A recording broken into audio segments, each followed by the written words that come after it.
gorgeous landmark Moynihan Train Hall. I'm Jan Oliver. I'm the chair and CEO of the MTA. I'm here with Alidora CEO John Streep and Jake Dell, who's the owner of the legendary Katz's Deli. I mean, this is New York royalty right here. You're soon to be as well. This station sets the gold standard for the kind of transportation facility that we want to have and to deliver for New Yorkers. I actually worked on this project back in the late 1990s with Senator Moynihan, and it really, just to see it every time I come here, literally,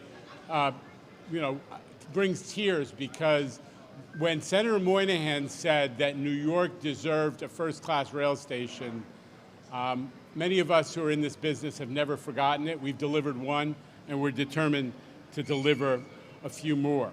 Now we're looking to replicate the success of this facility, of the great Moynihan Train Hall, wherever we can, starting with the Long Island Railroad Concourse over at existing Penn, as well as the new Grand Central Madison Concourse that we're opening in a few just short months, in the basement of Grand Central. Anyone know there's a new train terminal in the basement of Grand Central? You're about to find out about it in a couple months.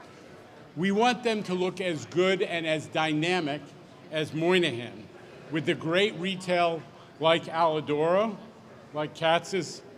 We'll hope they'll come to one of these new facilities, which brings us to the matter at hand. It's not often that the MTA gets to celebrate, to make an announcement this delicious, pardon the pun, but we're here to celebrate the new 1904 sandwich. A limited edition creation combining Katz's famous pastrami and a sandwich that's starting today and for all of October is going to be sold at the Alidoro locations in Manhattan, including the one right here in Moynihan Train Hall. 1904. The sandwich is named for the year that the New York City subway system opened, and it comes packaged with this special Vignelli map wrapper. Our Beat press corps is passionate about different kinds of subway maps, so I know they'll want one suitable for framing. So give them one that's not got deli meat on it, okay, Tim? This specialty sandwich may seem like an unconventional way to promote the transit system, but we are looking for opportunities to bring together iconic New York City brands and also to support small and growing businesses by encouraging riders to return to the subway. And this is just a reminder of the fact that there is so much to see and do and eat in New York, and it also happens to be associated with our amazing New York City transit system and our great transportation facilities. Mass transit has always been the best way to get around and take advantage of all our city has to offer, culinary or otherwise, and now we have this delicious sandwich to remind us of that. Sandwich is great by itself, but it also comes in this lunchbox special for $17. You get the sandwich plus chips and a cookie, and maybe 75 lucky eaters will get the prize. This is sort of like the high-end Cracker Jack prize. In this case, it's going to be prizes loaded with fair value to use in your Omni account. So you'll get either a contactless Omni card, or you'll get $50 gift certificate to put on your Omni account. People are catching on that Omni is the most convenient way to pay for your fare, and over the next couple of years, we are moving to dislodge our beloved iconic MetroCard. Talk about icons of New York. But we're going to be putting the MetroCard behind us, like the token, like the terminology I still use, IRT, IND, and BMT, and moving fully to Omni. And this is just a reminder of that really quickly unfolding process. Omni is the way to travel. It's super fast. Everybody loves it. And we're trying to encourage everybody to adopt it. So let me turn it over. Before I turn it over more on the sandwich, I want to thank the MTA marketing team. Jen. Well done, well done. Under Lucy Zachman's leadership, the MTA marketing team has become a big piece of what we do. Thank you for everything you're doing. And also to our friends at Alidoro and Katz's, we're excited with this partnership. Aldoro CEO John Streep for more detail. Thank you, Jano. I know Jano and his MTA crew have been waiting a long time to talk about sandwiches instead of trains. So your time has finally come. You know me. You know me. Thank you all for coming. It's nice to be able to do stuff like this again. First off, I want to thank Stephen Roth and the amazing team at Vornado, not only for hosting us today and curating all of the incredible brands in this new magnificent food hall, but also for the larger project they've quietly started here. They're a modest bunch and don't like to talk about themselves, so I'm going to do it for them for a minute. We are standing in what is just the first phase of a redevelopment of the entire Penn District. This is an endeavor in scale and stature in line with Rockefeller Center in the golden age of New York City development, a time from which the skyline we know and love was born. It is a reimagining and a pursuit to restore the integrity and the prestige of a once great New York institution, and we couldn't be more honored to be a part of it. Now to the fun stuff. This is a dream collaboration for us. At its inception, we wanted something that perfectly represented the city's culinary beginnings. And what is more perfectly NYC than Katz's Deli pastrami on rye? Then you combine that with Alidoro's Italian heritage and food and the creative approach we take to what we do, and you have a near perfect marriage. And as everyone knows, the New York City subway is both the figurative and literal lifeblood of the city, the arteries that in many ways connect us all while we're here.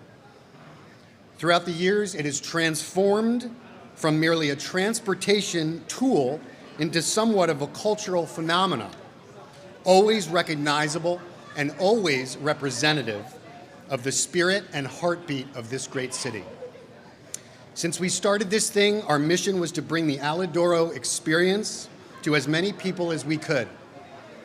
And it is our hope that in this time of recovery and return to normalcy, we can spread love through food to those coming back to this city. So thank you, Jake Dell, for letting me convince you that it was a good idea to put your prized pastrami in our hands. And to the MTA and MTA Away for providing the platform and support to really bring this thing home. I know there were rumblings at the onset of the pandemic that the city was gone forever. Well, we're here to assure you that that is not the case. The resiliency of the city and everyone that makes it beat is alive and well. Now let's eat some sandwiches. I give you the 1904 Katz's pastrami, garlic confit cream, Calabrian chili Dijon slaw, aged provolone, and fresh on a fresh rye sourdough baguette. Jake, you're up. All right. Well, thank you guys. Thank you guys for having me here. Yeah, this is, I'm going to be honest, when I first got the call from John, I was a little confused. I thought, why does the MTA want to do a sandwich? What is it about subways and sandwiches, not that subway, this subway, that screams sandwiches? And as we went through the project and we started talking about it, I got it, and it made sense. This is the perfect marriage. You know, we've been around 135 years now. We are, you know, part of the Lower East Side, and the people don't get to us without the MTA. So I think this all made so much sense to me. When you think of New York, you think of sandwiches. You think of pastrami, you think of Italian sandwiches, you can think of any number of sandwiches, but there's something so classic about that. It's something that screams New York. And you know, New York, like you said, it's the arteries, it's the lifeblood of this city. Sure, it's a little confusing sometimes to people who first move here, but that's part of the charm. Just like moving through Katz's is a little confusing when you first get there, but then you figure it out, and then you're a pro, and then it's great. So I want to thank you guys for having me here. I gotta say, I don't trust a lot of people with my pastrami, and we went through a couple of iterations, and this sandwich is fucking awesome. I'm sorry, it's it really is. So check it out, enjoy it. Any of the Aldoro locations, 4 of the Aldoro locations have got it. I'm telling you, you're gonna love it. So enjoy. All right. So just for the record, credit to the guys who sell pastrami for using the word arteries and heartbeat a lot. A little bit of Freudian slippage there, but we're excited to eat some sandwiches. So lead us through it, John. Yeah, so we have, as you can see, it's our sandwich that we sort of built from scratch. We went through a lot of, we went through it. Well, okay, this works. Hello, check. Oop. Check. Okay. We went through a sort of exhaustive R&D on this because nothing we really do is, we weren't just going to take the pastrami, throw it on bread, and do a standard pastrami on rye with mustard. We had to kind of make it our own. So we went through a lot of iterations, Reuben type influences, and arrived at this. And like I said, it's showcases the pastrami, but it also sort of makes it Aldoro and sort of the perfect combination. And we did a garlic confit cream, a Calabrian chili Dijon slaw, aged provolone, and we partnered with an amazing bakery that we've partnered with before called New Light. They do all from scratch, hand-kneaded dough every day, fresh, and it's a fresh rye sourdough baguette. So we're gonna bring out a lot more. So I hope you came hungry. Welcome. Okay, so we just eat it now? Yeah, let's go. We're gonna. Oh, Do I have to do question? Sure. On-topic questions. On-topic includes any issue having to do with the consumption of cured meats in the New York regional area. I will accept discussions about tongue, brisket, as well as pastrami and corned beef. Anybody? Let's go to Jose Martinez. I know that you don't like to hear it. He's the proprietor of the food hall. Oh, that's always with the. Remember, there's a commercial interest here. You can't plug other ones. Was a legendary, or does this end my hope of seeing a legendary deli in the other half of Penn Station expanding its dynasty, its grip to the Moynihan Station? I have no idea. Next question. His like part of his stick is the Don Pepe Deli. But we do, just for the record, we do love the Don Pepe Deli. We love your passionate advocacy for their commercial interests as well. All right, John Street just seized up on that. Yeah, okay, go ahead. Yeah. Hey, Jano. Steve. If these two fierce sandwich rivals of New York City can get together to create something, do you think perhaps you could also get together with your New Jersey counterparts and agree on the congestion pricing program? Put your differences aside with Murphy and Gottheimer. Listen, I would love to do that. I think the principles that we have brought to this, which are important and sometimes get lost in the sauce, is number one, the ideas about congestion pricing that have been done so far clearly are not meant to discriminate against anybody in New Jersey. And although sometimes in the heat of the debate, it sounds like that there's no purpose to do that. And if you look at the actual studies, it's really about treating New Jersey crossings roughly the same way as New York crossings. 75% of the people who would be driving, which is, I emphasize, is 10% of the entire commuting population come from New York. So nothing is directed at New Jersey. There's been collaboration with New Jersey again and again on big issues. It continues to this day between Governor Hochul and Governor Murphy. We have a ways to go before we implement congestion pricing. And I hope during that time, as the environmental process winds down and ultimately as the TMRB does its work, the group of experts that are going to have to make some decisions, that positive discussions about that between New Jersey and New York folks can break out. And I just want to emphasize there really has never been a purpose to treat New Jersey folks differentially. It's a bigger problem that we're dealing with in Manhattan.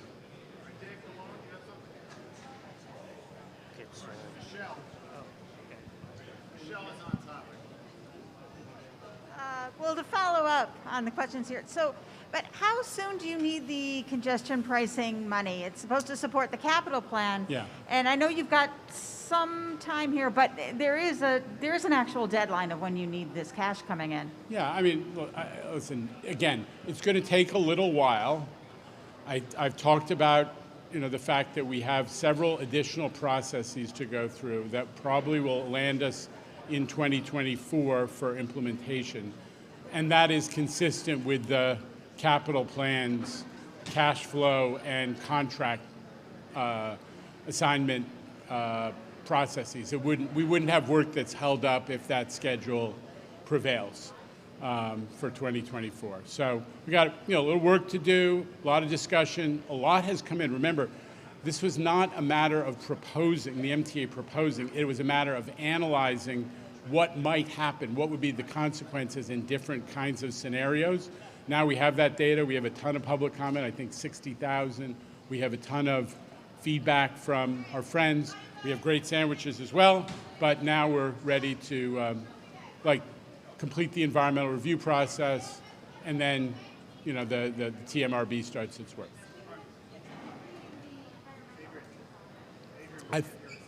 I got the question, though. The question was, when do we anticipate completing the environmental review process? And again, that was pegged for, I think, late this year or more likely early next year in the first quarter but then, only then does the TMRB's evaluation of all this massive data start to unfold. Our last one is David Malone from Street Squad. Hey, John. So speaking of congestion pricing, there's been some talk recently that the MTA's analysis in the environmental assessment for congestion pricing has actually kind of underplayed what the potential positive benefits could be for the region in terms of traffic reduction, air quality improvement. And that has hurt its case politically, people have said. I'm wondering if you think there's any validity to this question, and if you, or this issue, and if you do think that perhaps there is a more positive case that's out there outside of the MTA's modeling. I saw the piece, and listen, I respect the people who have expressed that point of view and the analytics that they've done. I'm not an expert, but all I can tell you is that the studies that we have done were developed with the supervision and approval of the federal regulators. That was the key, was they were sort of establishing the analytics, the data modeling, the traffic modeling, the air quality modeling that we had to do. So we were following the rules of the road that they set out.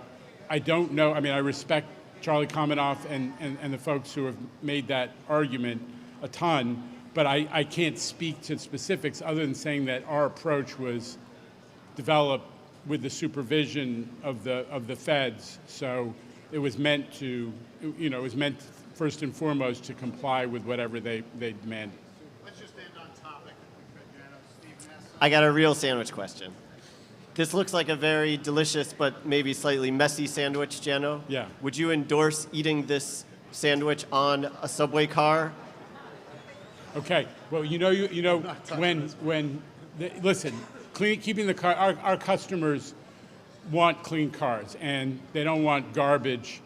But New Yorkers are. You ever seen a New Yorker work that blue coffee cup with the little pop top? People know how to operate in public spheres with eating and drinking, and most important, and people are in a hurry. Kids are getting to school. People are. Sometimes they have to eat in transit. Sometimes they got to move in transit. So I've never been one of those who says ban food, but I do think that everybody's got to be respectful of people next to them. This is some fabulous garlic confit, but it's less fabulous if it ends up on the business suit of the jacket of the person next to you. I'm sure New Yorkers who are so good at managing stuff and how to share public space will get it. And they've got that fabulous MTA styled wrapper to make sure that they don't make a mess. Okay? All right, thanks, everybody. That's all I got. Thank you. Good answer.